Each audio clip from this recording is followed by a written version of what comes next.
खबर इंदौर से। कलेक्टर आशीष सिंह बड़ी कार्रवाई। जफर खान पिता मोहम्मद हनीफ पर लगाई रासुका। शासकीय जमीन पर किया था अवैध कब्जा कर जमीन के बेच रहा था पट्टे, जिनके मकान टूटे हैं। सरकारी योजना का जो लाभ होगा उनको दिया जाएगा। आगामी दिनों में भी अगर इस तरह की कोई सूचना मिलती है तो इस काम के जो भी जिम्मेदार होंगे उन पर भी सख्त कार्रवाई की जाएगी।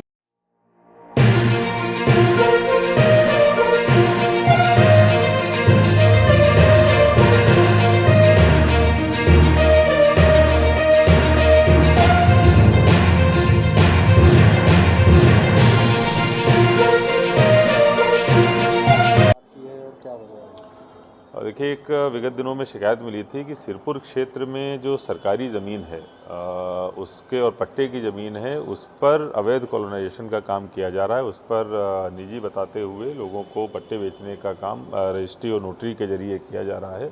निश्चित रूप से तो सरकारी ज़मीन जो है उसको हड़पने की भी ये क्रिया है और साथ साथ लोगों को धोखे में रख के गरीबों से पैसे वसूल कर उनको धोखा देने की भी ये चीज़ है।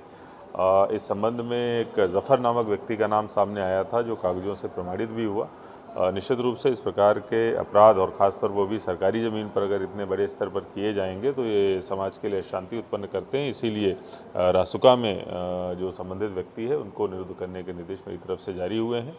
इसके साथ साथ अगर आगामी दिनों में भी कोई इस तरीके की शिकायत मिलती है, खासतौर पर सरकारी ज़मीन हड़पने की या उस पर अवैध कॉलोनाइजेशन की, तो उसके खिलाफ भी इतनी कड़ी कार्रवाई करी जाएगी। सर, उस प्रकरण में हमने वहाँ पे जब हम गए थे कार्रवाई हमने देखी थी तो कुछ गरीब लोग थे जो बहुत प्रताड़ित हुए हैं। उन्हें दो धोखे मिले, एक तो मकान हाथ से गया, दूसरा जो है पैसे से उनका नुकसान हुआ। तो भूमाफिया के खिलाफ कार्रवाई हो गई, हमारा एक्शन हो गया, रासुका हो गई, और उन पीड़ितों के लिए प्रशासन कुछ सोच रहा है क्या? देखिए, अभी तक तो ऐसा कोई विषय या इस तरीके का कोई विचार जो है कंसिडरेशन में नहीं है। लेकिन अगर इस तरीके के कुछ लोग आते हैं और हमें लगता है कि उनको शासकीय सहायता की या इस प्रकार से किसी योजना के लाभ की आवश्यकता है, तो जो भी संबंधित योजना होगी उसके तहत उनको लाभ प्राप्त कराते हुए जरूर उनको सहायता प्रदान करी जाएगी। खबर भारतवर्ष के लिए इंदौर मध्य प्रदेश से संजय शर्मा की रिपोर्ट। अपने शहर, अपने प्रदेश की ताजा खबरों के लिए लाइक करें, शेयर करें, सब्सक्राइब करें और हाँ, बेल आइकन दबाना ना भूलें, क्योंकि खबर हमारी, फैसला जनतंत्र का।